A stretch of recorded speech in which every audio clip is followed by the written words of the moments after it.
Hi fam, I'm Maegan Aleece. I'm a rapid transformational therapist and clinical hypnotherapist specializing in anxiety recovery. I have helped many clients and souls heal and recover from anxiety without medication. Not only am I a success story from rapid transformational therapy and clinical hypnotherapy, but all of my clients are as well, without years of therapy and without medication. How is this even possible? That is what I'm going to go over in this video, as well as 4 ways that you yourself today can start healing from, processing, clearing, releasing, cleansing, insert favorite word here, from anxiety. If you see me look down, I just made some notes because I don't want to forget anything or miss anything in this jam-packed video for you. So let's all take a deep breath together and be here together. Okay, so can you overcome, recover from anxiety without medication and years of therapy? Yes, you can. How is this even possible? Because a lot of people think, oh, well, it runs in my family, it's genetic, there's a chemical imbalance in my brain. Guess what? There's no effective study that proves and shows the chemical balance in your brain. If you don't believe me, research it yourself, Google it. You will find that there is no proven study. Guess what? This is a great marketing ploy from Big Pharma. Because if you believe I need a chemical pill to fix a chemical imbalance in my brain, something outside of me to heal me, that you can internally heal, self-regulate, self-clear, emotional intelligence, all these different self, which is internal, that does not help Big Pharma's bottom line, they're not gonna make a lot of money, okay? So I really want you to understand and have that debunked in your mind, because at one point I thought that was true as well. And then when I did a little bit of digging, I found out it was definitely not true. Also, if you think it runs in your family and it's genetic, I'm not saying it doesn't run in your family, but I want you to start to try on the different narrative that instead of it being genetic, so I have this and I'm gonna have this for the rest of my life, actually it's learned behavior. I learned anxiety from a parent, and I can unlearn anxiety as well. I learned it from physical ways to react in the world. I learned this is just how you respond to situations. So maybe start to see, actually, I could have learned this, and that is why it runs in the family.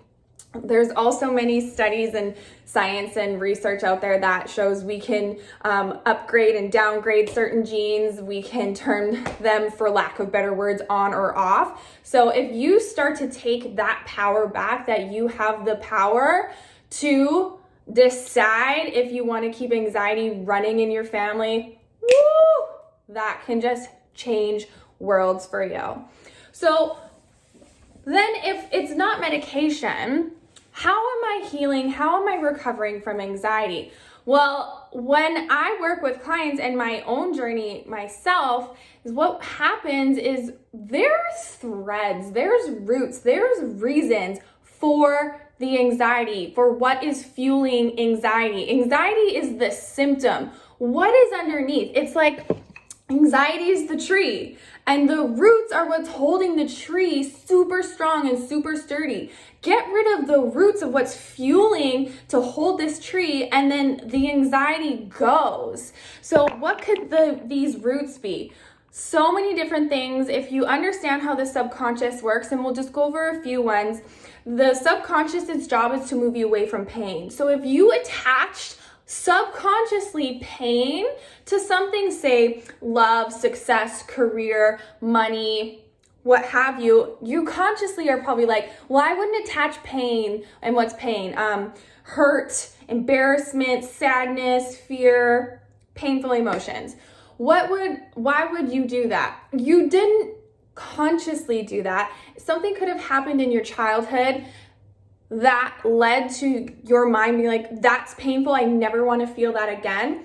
It creates a little program. When I'm my real self or I speak up, people are mean and I get bullied and I get made fun of, mind goes, we're going to make sure that doesn't happen. We're going to give you anxiety so that when you're in a social setting that you don't speak up, so that you don't feel those painful emotions again. just feel into that. Not saying that very specific example is what's going on with you, but just start to see and notice the patterns of, interesting. I start to really feel the sensations of anxiety when I have to speak up, when I have to say no. People pleasing. I always have to constantly be doing. Your mind could have started to create these programs, we can call them, to move you away from feeling the painful emotions that you might have felt when you were younger. That's just one example. So when you can start to notice these patterns and start to connect, this significant event started to make me feel this way, you can start to reframe and release and process that.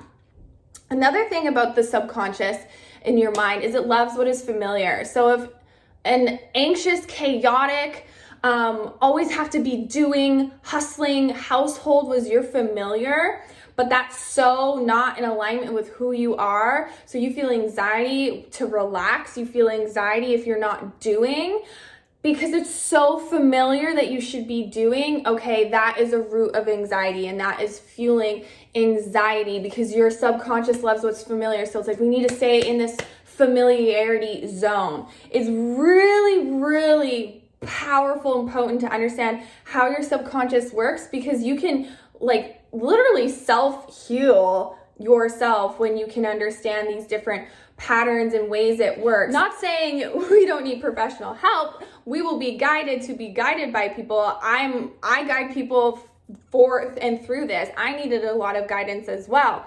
But moving forward after, because I understand how the mind works and emotions, I can self-regulate and self-process and self-heal. We get to that point eventually, okay? Also, whatever you focus more on, you get more of. You tell your mind this is important. So if you keep focusing on worst case scenario, you keep focusing on what the bad is gonna happen, you're gonna get more of those situations, more of those things to think of and to. So when you start to work with your subconscious mind and significant events and the threads that are fueling the anxiety, where they were established, why they were created, and you will actually, when you work with your subconscious in hypnosis, in hypnotherapy, in RTT, different ways. There's different modalities. These are the ones that I'm trained in and most familiar with, so that's why I'll talk about those more so than any other modality. Then you'll start to really get the pieces of the puzzle of what is rooting anxiety, and when you release, process, and remove those, anxiety dissipates, okay? And you feel present and aware, and the hamster wheel thoughts are not there. You've gotten rid of the bullet. I heard this once and it's so true.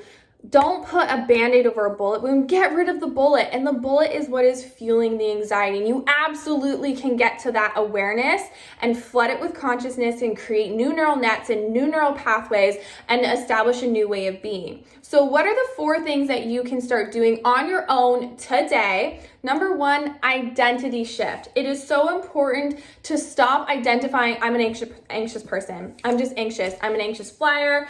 I'm always anxious about this. You are identifying yourself as that label. Start to identify as what you actually want to be. And at first it might feel like a lie, but you're already telling yourself a lie. So just start to tell yourself the truth of what you want to actually embody. Okay, identity shift, drop that label. Number 2, stop saying my anxiety this, my anxiety that. You're owning it. You're making it so much a part of you. The things you want to have is my house, my car, my relationship. Those are the things to say my, not anxiety. So let's start saying the anxiety. Number 3, to actually amp that one up even more, and I love this one, is name that part of you, the anxiety, a different name, so that you start to disassociate that doesn't need to be a part of you anymore, and you start to build a gap between you and the anxiety. So what I did call the anxiety that I experienced was Annie. And if Annie ever rears her head up at any point for any reason, because I'm not going to say you're not going to feel a stressful moment ever again, I just take a moment. Annie, not today. No, thank you. And it's like, it's fun. It adds play. It's a pattern interrupt. It like gets you out of that cycle of the loop that, you know, if you have and experience anxiety, what that feels like. So that's just an added benefit, and it makes it way more enjoyable. And then the fourth one is, well, let's go back to talking to Annie or separating yourself. This will start to make you aware of that voice, of the voice that actually isn't you, that is fueling the anxiety. And you'll start to even be more aware of like, oh, this voice is really prevalent here, then. And it just makes you more aware. Because when we are feeling anxiety and we're so caught up, we definitely aren't even aware of it, and it's just become so normal and so much a part of our life. Number 4, what is your secondary benefit of anxiety? Now, this one is a bonus one because a lot of people might be like, I don't have a secondary benefit of anxiety. And I don't want to put on that everybody has a secondary benefit of anxiety, but I want you just to run this through your own system and feel into, does anxiety help me, support me, get me out of anything? For example, well, I have anxiety, so I can't come to the party. So instead of using your voice, you can use anxiety as the crutch. Just start to notice if that anxiety is almost like a tool, a way for you to express that maybe you don't feel safe to express to. Because when you can start to notice that, you can keep the secondary benefit, but it's just not going to be anxiety that fuels it. So those are 4 ways that you can start right now to self-regulate, self-heal, the more aware of the anxiety that you can be, the better. Because this awareness is what is going to start to already crumble, release, and process anxiety. Another deep breath. That felt really good. Okay. So absolutely, you can heal, recover, process, cleanse from anxiety. I have done it myself, and I've taken many clients through this as well. And that's not to say that it's a quick, easy road, but it's far quicker than years and years of therapy or thinking that there's no other way. You are so much more powerful than you realize. Sometimes we just need someone to empower us, tell us that, walk us through it, be a guide, and be there for you. So if you're further interested and feel pulled to work with me on a deeper level, all good. If not, I'm going to keep making these videos for you because I'm called to and I'm pulled to, and this will still really, really benefit you in your journey. But if you're pulled to work with me on a deeper level, you can check the description below where I have my website and also a wonderful program that I poured my heart and soul into that guides you through clearing and healing from anxiety. It's a 6-week program. More information on that. And if you want to support the channel and the content, feel free to share it with other people and leave me a comment. I really want to establish and create a beautiful, loving, supportive community here, and I would love to hear from you. And lots of love, lots of light, your friend, Maegan Aleece.